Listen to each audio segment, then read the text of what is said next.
అందరికీ నమస్కారం. నా పేరు Anil Kumar Yadav Deshmukh. Welcome to our YouTube channel. Varudu Kalyani ఈమె వైసీపీకి సంబంధించిన ఒక ఎమ్మెల్సీ. ఈవిడ పవన్ కళ్యాణ్ గారిని పట్టుకొని పవన్ కళ్యాణ్ ఉస్తాద్ భగత్ సింగ్ లేకపోతే ఉత్తుత్త భగత్ సింగ్ అని చూద్దామని చెప్పి ఏదో మాట్లాడతాం. ఇలాంటి వాళ్ళ గురించి మాట్లాడాలంటే నిజంగా నాకు కొన్నిసార్లు అవసరమా అనిపిస్తుంది, కానీ తప్పదు. ఈవిడకు అసలు రాజకీయ భిక్ష పెట్టింది టీడీపీ పార్టీ, కానీ ఈవిడ ఆ టీడీపీనే కామెంట్ చేస్తూ ఉంటుంది బికాజ్ ఆఫ్ పదవి, అంతే, తప్పదు. ఈవిడ పేరు వరదు కళ్యాణి, కానీ వీళ్ళ ఆయన ఇంటి పేరు వరదు కాదు, వీళ్ళ తండ్రి గారి ఇంటి పేరు వరదు. వీళ్ళ ఆయన ఇంటి పేరు గేదెలో ఆవులో ఉంది సంథింగ్. కానీ సరే, తండ్రి పేరు పెట్టుకోవచ్చు, భర్త పేరు పెట్టుకోవచ్చు, తప్పేం లేదు, అది వేరే సబ్జెక్టు. కానీ నిజంగా ఎక్కడైనా ఏదైనా అన్యాయం జరిగితే ఖచ్చితంగా అన్యాయానికి గురైన వ్యక్తికి అండగా నిలబడాలనే కూటమి ప్రభుత్వం అయినా, లేకపోతే నాలాంటి మద్దతుదారులు ఎవరైనా కానీ కొంచెం మానవత్వం ఉంటే చాలు, తప్పును తప్పు, ఒప్పును ఒప్పు అని చెప్పి అనలైజ్ చేసేటోళ్ళు చాలామంది ఉన్నారు. చేస్తారు, డెఫినెట్గా జస్టిస్ కూడా జరుగుతుంది అక్కడ. కానీ ఈ అనవసరమైన రాద్ధాంతం, ఈ అనవసరమైన పొలిటికల్ స్టాండ్స్ తీసుకోవడం వల్ల, పొలిటికల్ కలర్స్ పోయడం వల్ల అసలు ఈ మెయిన్ కాన్సెప్ట్ అనేది పక్కకి వెళ్ళిపోతుంది. లేనిపోని కాంట్రవర్సీలు ముందుకు వస్తాయి. వీళ్ళు వైసీపీ వాళ్ళు చేసేది ప్రతిసారి ఇదే చేస్తూ ఉంటారు. ఒకసారి ఈవిడ నిజంగా ఆ లేడీకి న్యాయం కోసం అందరూ ఫైట్ చేస్తూ ఉన్నారు. సీఎం కూడా రెస్పాండ్ అయ్యారు, హోమ్ మినిస్టర్ రెస్పాండ్ అయ్యారు, మిగతా వాళ్ళందరూ రెస్పాండ్ అయ్యారు, యాక్షన్ జరుగుతుంది కూడా ఆల్రెడీ. కానీ వీళ్ళ రాద్ధాంతం చూసినప్పుడే అసలు ఎందుకు జరిగింది, ఏ విధంగా జరిగింది, దాని వెనక ముందు ఎవరున్నారనేది ఆరాధియాలనిపిస్తుంది. అప్పుడు ఇద్దరు తప్పులు బయటపడతాయి కదా. అవసరం చెప్పండి, మాట్లాడు. అలాగే పవన్ కళ్యాణ్ గారు తీసుకుంటే ఇన్ని రోజులైంది, ఇన్ని సంఘటనలు చెప్తూ ఉన్నాను కదా, ఏ సందర్భంలో కూడా పవన్ కళ్యాణ్ గారు ఎందుకు మౌనంగా ఉంటున్నారో నేను అడుగుతూ ఉన్నాను. ప్రశ్నిస్తానని పార్టీ పెట్టారు, అలాగే మహిళల రక్షణకి పెద్దపీట వేస్తాను, ఎవరైనా మహిళల మీద చేయేస్తే తాట వేస్తాను అని చెప్పారు. ఇంతమంది మహిళల మీద ఇన్ని దాడులు అఘాయిత్యాలు జరుగుతున్నాయి. ఈ ఏ దాడి అఘాయిత్యం జరిగింది, ఎక్కడ దానికి న్యాయం జరగలేదో ఒక్కసారి అక్కడికి గ్రౌండ్లోకి వెళ్ళి మాట్లాడండి, ఆ బాధితురాలను చూపెట్టండి. ఎవరికి ఇన్సిడెంట్ జరిగింది, ఎవరికి జస్టిస్ జరగాల ఇప్పటికి ఇంకా అనేది చూపెట్టండి. ఎందుకు మాట్లాడతారు అనవసరంగా పొద్దుపోని రాజకీయం చేస్తాలని? పొలిటికల్గా సర్వైవ్ అవ్వాలంటే, కూటమి ప్రభుత్వాన్ని దించాలంటే మీరు చేయాల్సింది ఏంది? పాలసీల మీద, బడ్జెట్ మీద, ఇచ్చిన హామీల మీద, కొన్ని చోట్ల నిజంగా అన్యాయానికి గురైన వ్యక్తుల గురించి ఫైట్ చేయండి, తప్పలేదు. విద్యార్థుల గురించి ఫైట్ చేయొచ్చు, రైతుల గురించి చేయొచ్చు, తప్పలేదు, దాన్ని నేను అస్సలు తప్పట్ను. కానీ ఎక్కడ శవాలు దొరుకుతాయి, ఎక్కడ ఏదన్నా చిన్న వ్యక్తుల మధ్య జరిగిన ఘర్షణను కూడా పొలిటికల్ స్టాండ్ తీసుకోవాలా, వ్యక్తుల మధ్య దాన్ని కూడా పొలిటికల్ వే తీసుకోవాలని చెప్పి ఆలోచన చేస్తే మాత్రం దయచేసి మీరు చరిత్రహీనులు అవుతారు. మళ్ళొక్కసారి ఆల్రెడీ 11 పడిపోయి ఐపీఎల్, ఇప్పుడు 11 కూడా రాకుండా అయిపోతారు.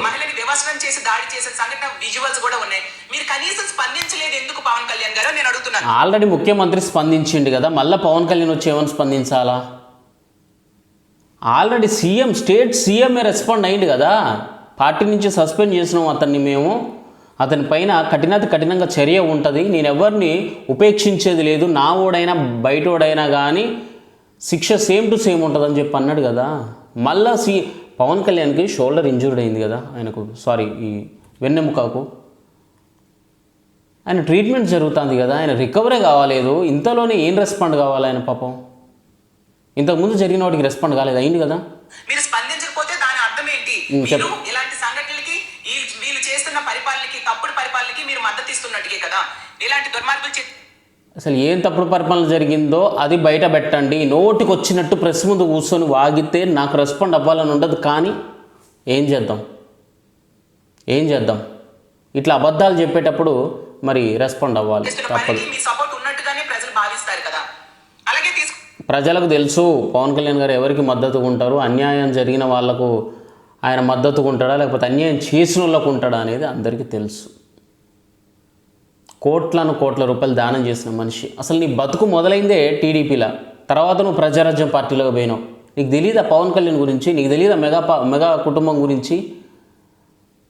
ప్రజారాజ్యం పార్టీలో కూడా నువ్వు మహిళా రాజ్యానికి అధ్యక్షురాలుగా చేసినట్టున్నావు జిల్లాకు సంబంధించి. తర్వాత కొంచెం డిస్టర్బెన్స్ రావడం వల్ల వైసీపీలోకి జాయిన్ అయిపోయినావు. సరే, ప్రస్తుతానికి ఒక ఎమ్మెల్సీ పదవిలో ఉన్నావు, కంటిన్యూ అవుతుంది.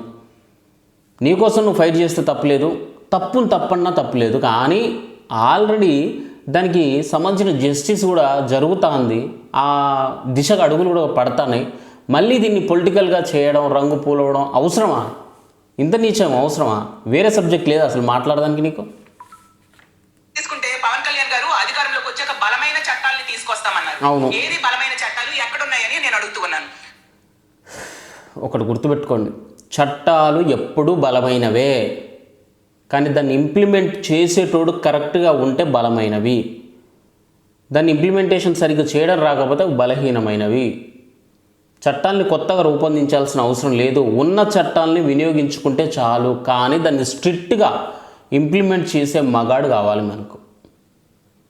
చట్టాలు గొప్పవే, ప్రతి చట్టం ప్రతి సెక్షన్ గొప్పదే, కానీ దాన్ని సరిగ్గా ఇంప్లిమెంటేషన్ చేయాలి. అప్పుడు జస్టిస్ తొందరగా జరిగిపోతుంది. ఇప్పుడు ప్రజెంట్ అదే జరుగుతుంది. ఖచ్చితంగా జస్టిస్ అవుతుంది. అయిన తర్వాత మళ్ళీ నేను మాట్లాడతా దీని గురించి. బట్ నీ ఆవేదన బలమైన చట్టాల మాట దేవుడేరు, కనీసం బలంగా ప్రశ్నించడం కూడా పవన్ కళ్యాణ్ గారు చేయట్లేదు. ఎందుకు మీరు ఎంతగా బలహీనం అయిపోయారు అని నేను అడుగుతూ ఉన్నాను. పవన్ కళ్యాణ్ బలహీనం అవ్వలేదమ్మా, ఆయనకు ఆరోగ్యం బాగాలేదమ్మా. ఆయన ఎందుకు ప్రశ్నించడం ఆపిండు, ఆయన ఎందుకు జస్టిస్ చేయడం ఆపిండు, ఆయన ఎందుకు ఫైటింగ్ చేయడం ఆపేసిండు. ఆయన పంచాయతీ రాజ్ శాఖని ఏ రేంజ్లో పెట్టిండో మీకు తెలియదా? ఎన్ని అవార్డులు వచ్చినాయో మీకు తెలియదా? ఎంత డెవలప్మెంట్ చూపిస్తాడో మీరు చూస్తలేరా?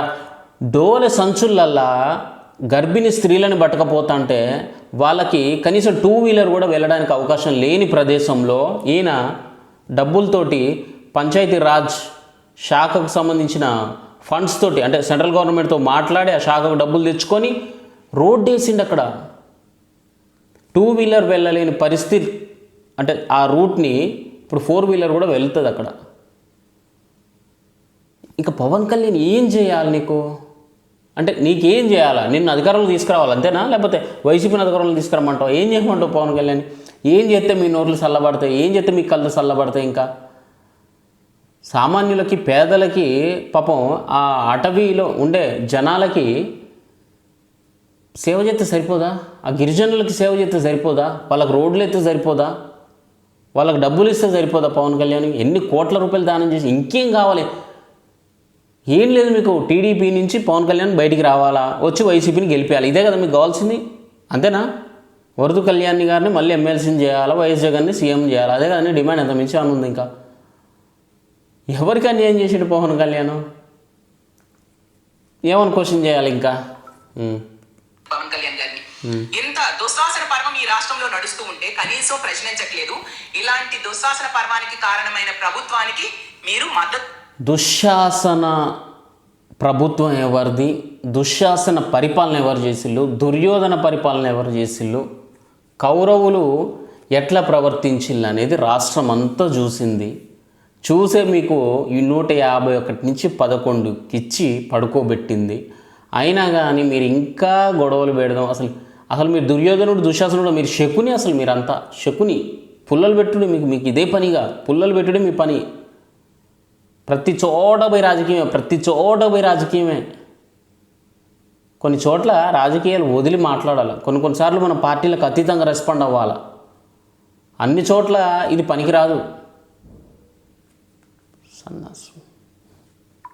మద్దతు తెలుపుతాను 15 ఏళ్ళు అని చెప్తూ ఉన్నారు. ప్రజలు మీ గురించి ఏమనుకోవాలి పవన్ కళ్యాణ్ గారు నేను అడుగుతూ ఉన్నాను. అలాగే మన గుంటూరు సంఘటనలో ఆ విజువల్స్ లాంటివి మీ ఇంట్లో కుటుంబ సభ్యులు మహిళలకు చూపించి ప్రభుత్వం పనితీరు గురించి ప్రశ్నిస్తే వాళ్ళే చీకొడతారు. ఆ విషయం తెలుసుకోవాల్సిందిగా కోరుతూ ఉన్నాను. అట్లా కాదు. ఇప్పుడు నీకు ఎట్లా చెప్తే అర్థమవుతుంది?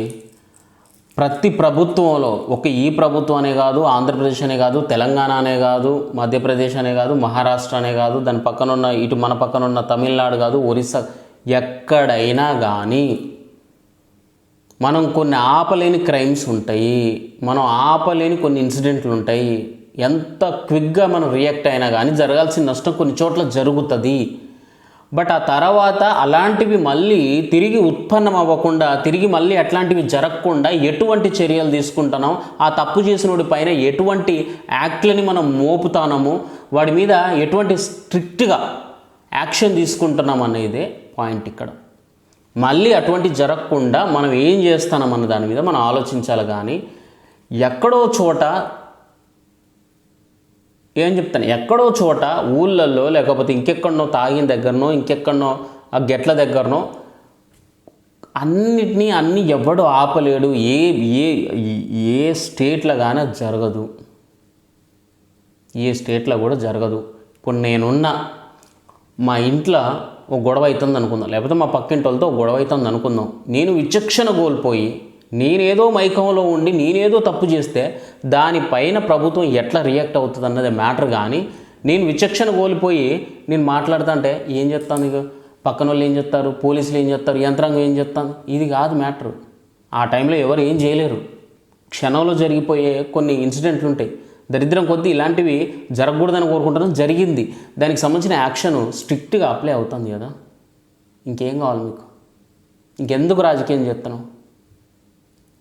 ఇంకెందుకు పెద్దగా చెప్తాను?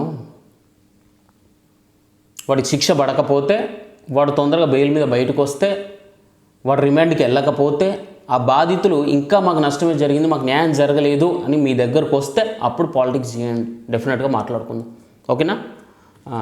ఇంకేమంటావు? ఇంకేమన్నా ఉందా అనేది? అలాగే తీసుకుంటే మాట్లాడితే హోంశాఖ నా దగ్గర లేదు అంటున్నారు. వచ్చాక ఏం చేస్తారో తర్వాత చూసుకోవచ్చు. ముందు కనీసం చంద్రబాబు నాయుడు గారిని ప్రశ్నించండి. ఎందుకు మహిళల భద్రత ఈ విధంగా గాలి వదిలేశారు అనే విషయాన్ని మీరు చంద్రబాబు నాయుడు గారిని ప్రశ్నించాల్సిందిగా కోరుతూ ఉన్నాను. అలాగే తీసుకుంటే మీరు ఉస్తాద్ భగత్ సింగ్ లా చంద్రబాబు నాయుడు గారిని ప్రశ్నించి మంచి పేరు తెచ్చుకుంటారా, ఇలా మౌనంగా ఉండి ఉత్తుత్తి భగత్ సింగ్ లా మారిపోతారా? మీరే తెలుసుకోవాలి, మీరే నిర్ణయించుకోవాలి అని పవన్ కళ్యాణ్ గారిని తెలియజేస్తూ ఉన్నాను. నీ స్థాయికి నువ్వు పవన్ కళ్యాణ్ ఉత్తుత్త భగత్ సింగా, ఉస్తాద్ భగత్ సింగా అని నువ్వు అనాల్సిన అవసరం లేదు. ఆయన ఉస్తాద్కే ఉస్తాద్ అన్న సంగతి అందరికీ తెలుసు. నువ్వు ఉత్తుత్త భగత్ సింగ్ అని కూర్చొని అన్నంత మాత్రాన ఆయన రియాక్ట్ అవుతారు, ఆయన రెస్పాండ్ అవుతారు, ఆయన చూస్తారు అనుకోవడం నీ భ్రమ, నీ కళ. అది నేను కూడా అవ్వకూడదు, కానీ నా కర్మ కొద్దీ అవ్వాల్సిన అవసరం వచ్చింది కాబట్టి అవుతున్నా తప్పితే otherwise light no. Thank you, జై హింద్.